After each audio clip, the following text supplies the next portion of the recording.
So, Kath, what now? You would like to know. Seriously, though, I want to open the festivities with Al Khalifa idiotic remark, yet again, surprise, that President Trump understands Bahrain crisis much better than Obama. So there you go. And then after that, I want to move on really quickly to Theresa May. Because, I don't want to leave you not being scared. Hey, look, we love Theresa May here. Yeah, she's our very own unelected prime minister. What's your problem? Absolutely. And she's actually having like a full-on love affair with Wahhabistan, also known as Saudi Arabia. Oh, I mean, full-on. Hey, so now that's a lot of crazy in like one sentence. I know, because you have like Al Khalifa, Theresa May, and you're like, it's a remake of The Exorcist. So do you understand what I actually have to put up like every day? This is my life. Awesome. I have to just put stuff in my brain that just says Theresa May, Al Khalifa, and Saud, and it actually hurts. It's painful. Yep, I can imagine. So at this stage, and I'm super serious, I'm thinking Botox. That it's not going to cut anymore. It's not going to smooth those lines. So I'm actually thinking full body transplant at this stage, and maybe like coming back as Angelina Jolie, and then I'm just going to take over the United Nations. I thought you already did that. I mean, the United Nations thing.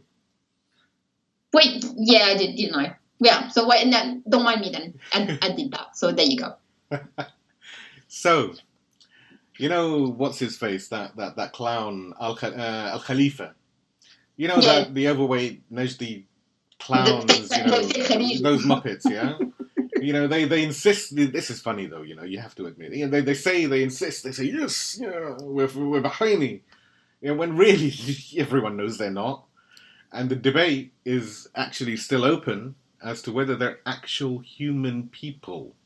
Never mind Bahraini nationals. Yeah. Well, David Icke, like I said, has a theory.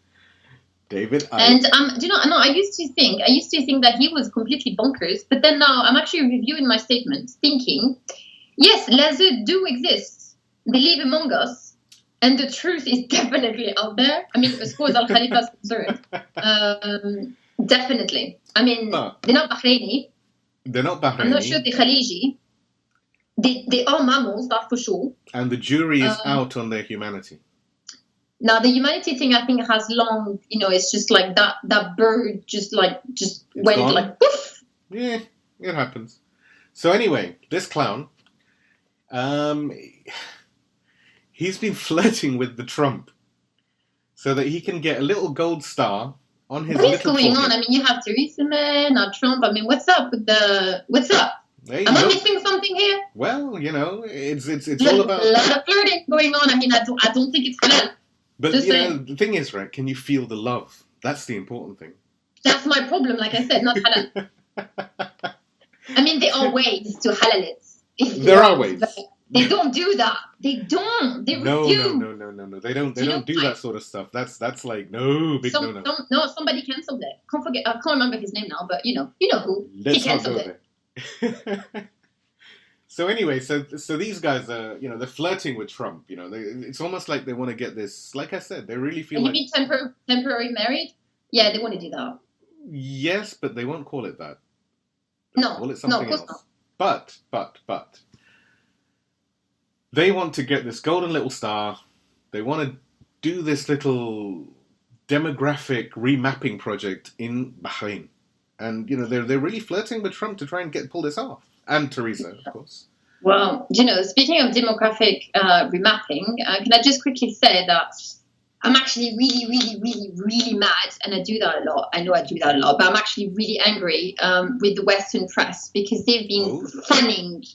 Actually, at this point, it's not even fanning. It's like full-on hurricane blowing sectarianism, and using disgusting and despicable adjectives to try to redirect the narrative and to try to just, set some very dangerous dynamics. So if I can just read you this deplorable attempt at journalism that Reuters actually just did, talking about the whole... Bahrain situation. So I'm quoting, and I'm just, trust me, like my mouth is actually just like foaming. So I read, the Sunni-ruled kingdom accused Iran, a Shia theocracy across the Gulf, of radicalizing and arming some members of its Shiite Muslim majority population, and Gulf monarchies, say Obama, did not do enough to tackle perceived meddling by Iran and Bahrain and in wars raging throughout the region. So, to which I say, who the hell are we kidding here? I mean, seriously, first of all, Iran is not a theocracy. Iran is a republic. It's Absolutely. in the name. Okay? Absolutely. It's the Islamic Republic of Iran. It's a republic. Yeah. And it's governed by the system set forth by the Prophet Muhammad. So you want to review that statement about the theocracy. Second, don't you bloody dare to try to frame Bahrain revolution as a battleground in between Sunni and Shia Islam, because there's just not. So just help me. Absolutely. You're absolutely right. You know, the whole Bahraini revolution, it's not sectarian. That argument is gone. You know, the days of that argument are over there somewhere. I mean, let's be serious. Like, come on. We need to use our words carefully here. Since the mainstream, it keeps insisting on using certain adjectives, let us, we use the right ones. For example, Al Khalifa, they don't qualify as Sunni or anything like this, right? Sunni Islam does not call for wholesale bloodshed of a minority, a religious minority or an ethnic minority or whatever. Or any religious, any religion, by the way. Exactly. So it's just full stop. You just don't do it. Exactly. But you know why? Because Sunni Islam bases its laws on what? On the Quran and the Hadith. No way. It might be a little bit different here and there from, Shia Islam, but let's not split hairs. This is just a technicality. Yeah, but end of the day, same book. Exactly. Because there is no other bloody book. Exactly. And there is no secret book hiding behind the closet, under the mosque. No, somewhere that you just pulled out on during Muharram or something. It doesn't happen. It doesn't exist. No, and we will vouch for that in Muharram. We will have full disclosure on all of the Muharram stuff in Muharram. And the light will stay on the whole time, I promise. Yes. Because some people are alleging that sometimes the light comes off and then, stuff happens, Ginny come out of the closet and then they have a party or something. Like it's karaoke night. But also, people start singing, we don't know. But also, right, why reduce Iran to just one adjective? Shia. Because they don't have any other. Don't know. Because honestly, like you and me both know, right? And a lot of the viewers, the listeners, I'm sure they know that Iran is a lot more than just one adjective. A lot more. But come on. That would actually require mainstream to not be ethnocentric in their mindset. That's not going to happen like ever. Because this is the thing. It's not like they need a dictionary, because we don't need to actually have a fundraiser and just, send, I don't know, Washington, London, Paris, whatever, like in dictionary. No. Mm-hmm. It's meant to be this way. So whenever it's just, suddenly, for example, if you take Yemen, just 2 seconds. Yep. Suddenly, I don't know what happened in 2011 or 2000 and what was around 13, 14, when the resistance kind of like really stepped up. Yep. Then suddenly they discovered that half of Yemen is Zaidi. Again, newsflash for you, it's been like this for like a few centuries. Yep. But suddenly you had like, let's go and slap the adjectives. But when they talk about Hadi, who's now have turned Sunni for some reason, no, we don't use the adjective. So it's, and sometimes I even saw written, and that was actually quite funny, Zaidi Shia rebelled backed by Iran, Houthi fighters. And I'm like, wow, my brain is hurting right now because you are using many adjectives. So can you imagine if we turn it around and do the same for Trump? Oh, God. Neocon, psycho, crazy, power-hungry, money-making entrepreneur machine for neoconism everywhere in the world. Let's not forget Tangerine. I forgot the color orange. Yeah, it's just that actually, to be fair with you, go on. Maybe there's a lesson in the color that he's wearing on his skin, because he's maybe trying to match a jumpsuit that he's desperately trying to jump into. As a wise man, maybe. But one time, a wise man said something, and it's really, really important what he said. It's quite surprising and interesting. He said that as we argue, as in the Muslims, as we keep arguing on whether we need to fold our hands or leave them by our side during our prayers, the enemy is busy trying to chop them off. I see what you've done here. You quoting Ayatollah Ali Khamenei, and I knew it. You are one of those wilaya boys. Damn, I got 3 words for you, girl. Pot, kettle, and what's the last one? Black. Oh, halas, you got me. See, Right. I was on the cover, but then down, it's just like, halas, it's a coming out party. So, now that we've established that, right? We've established just how insane you are. What, me? Well, we are. We are. All of us. That's me. Let's talk about young Theresa May, shall we? Oh, yeah, of course, we know you want to do that. The gorgeous Theresa May and her Najdi adventures. Let's do that. Najdi adventures. This sounds exotic. What's Yeah. Najdi adventures? Do we need some Arabian Nights type stereotypical music? I said, bring on the, what is it that, bring on the drums and the trumpets and everything. The elephant, I want some camels. I mean, come on. I'm getting a little bit scared over here now. So, Don't be. It's all good, it's all good. So, what else has she been doing? What did Theresa May do? The usual for her, because for her it was another it's a normal week in the life of Theresa May. So she's been doing a little bit of polishing.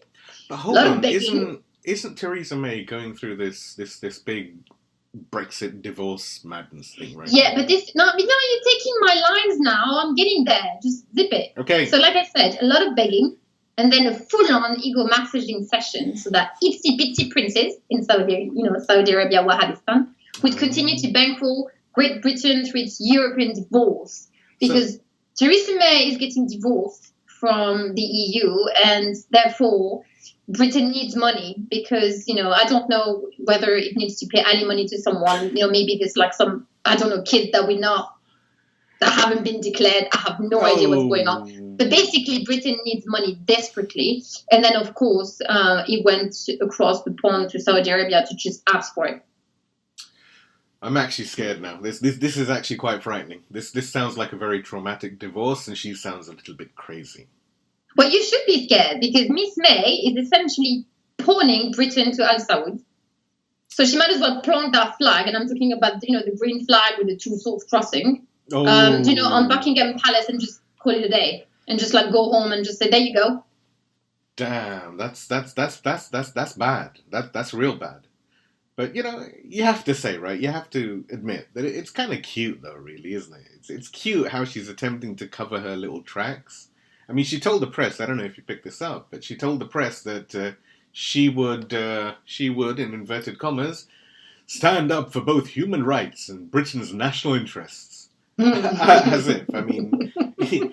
if we believe that Britain gives I'd say something else, but, 2 cupcakes, because they're nice, about human rights, human decency, about ethics. I mean, all Britain has ever done is to lead Al Saud and these psychos and these nut jobs, these megalomaniacs, against, for example, Yemen, Iraq, Syria, and moderates in Syria. Let's go there. Let's talk about the moderates in Syria, maybe, because the ones with chemical weapons now, apparently. No, but they're nice guys. No, chemical weapons are good when they they're being used against civilians in the Middle East, because when they're being used somewhere else, it's just a crime against humanity and freedom everywhere. Oh. But here's the thing, because maybe I'm hearing things, or maybe I'm full on crazy because I'm non-Captagon, therefore everything looks normal to me. But I think that Theresa May just rationalized war crimes and crimes against humanity in the name of, wait for it, liberal capitalism. Go liberal capitalism. Yeah, no, for sure, because that's awesome. So this is exactly what happens when you sell your soul to the dollar. So there you go, you have it. So now you have one unelected state official that goes and just, I don't know what she's done, but she's in Saudi Arabia. I'm actually surprised they let her in. Well, she's... Seriously, how's that working? Because she's a woman. They can't talk to women, can they? They can't sit with them. But... They're not full-on human beings. She's a mammal. So where is it? Are they receiving her in a camel farm or something, and then she's just blending in? No. The thing is that she is the Theresa May. So she doesn't classify as a woman. Oh, you mean she wears the pants, and then they just pretend she had some kind of a gender reassignment thing? Maybe she wears a fake beard. Maybe she's a dude. Maybe she is. The jury's out. If you know whether Theresa May is actually a dude or not, put something in the comments below. Maybe she went to school with Cameron. And then, do you know when they have those, those things that they do in the dead of night? I'm trying not to. Someone held a pig and then she just had a gender reassignment surgery thing. Or maybe she became the pig. Oh my God. Let's just not go there. Let's not go there. Let's just stop. And on that fun note, we bid you farewell, Shiawarma listeners. I don't think anyone wants to listen to you anymore after that one. Anyway, we shall see you all, God willing, on the next episode. Thanks a lot, and keep loving the Shiawarma. Keep loving the Shiawarma. Until next time, you guys. Take care.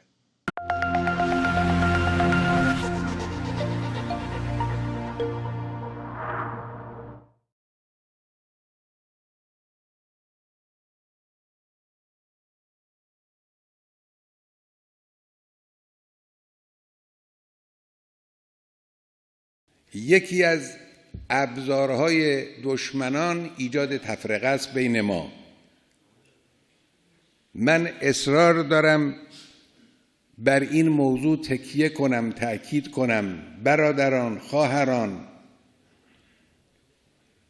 مسلمانان دنیای اسلام، اگر این صدا به گوش شما خواهد رسید، اون روزی که کلمه سنی و شیعه در ادبیات آمریکایی ها پیدا شد، ما نگران شدیم. اهل نظر همه نگران شدن. سنی و شیعه با آمریکا چه ارتباط داره؟ فلان سیاستمدار یهودی صهیونیست آمریکایی که جز شرارت علیه اسلام و مسلمین از او ممکن نیست سر بزند، او چه کار داره که بیاد بین سنی شیعه در دنیای اسلام قضاوت بکنه؟ راجع به سنی یک چیزی بگه، راجع به شیعه یک چیزی بگه. از وقتی ادبیات سنی و شیعه در کلمات آمریکایی ها ظهور پیدا کرد، اینجا کسانی که اهل فهم و دقت بودن نگران شدند. فهمیدن که یک کار جدید در شرف انجام است و تحقق پیدا کرد. ایجاد جنگ بین شیعه و سنی سابقه دارد. انگلیسی ها در این کار ماهرند. ما سوابق زیادی داریم، اطلاعات فراوانی داریم از گذشته ایجاد دعوا و اختلاف و کینه بین سنی و شیعه که به وسیله عوامل انگلیسی چه در اینجا، چه در دولت عثمانی سابق، چه در کشورهای عربی به وجود می آمد برای اینکه اینها رو به جان هم بیاندازند. لکن نقشه‌ای که امروز آمریکایی ها در این زمینه دارن نقشه خطرناکتری است.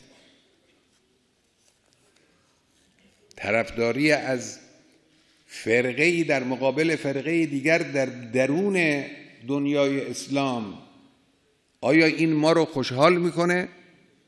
اگر از ما طرفداری کردن ما باید خرسند بشیم؟ نه، ما باید غصه‌دار بشیم.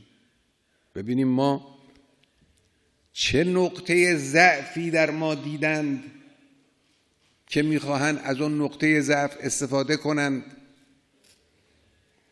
و ابراز طرفداری از ما میکنن. اینا با اصل اسلام مخالفن.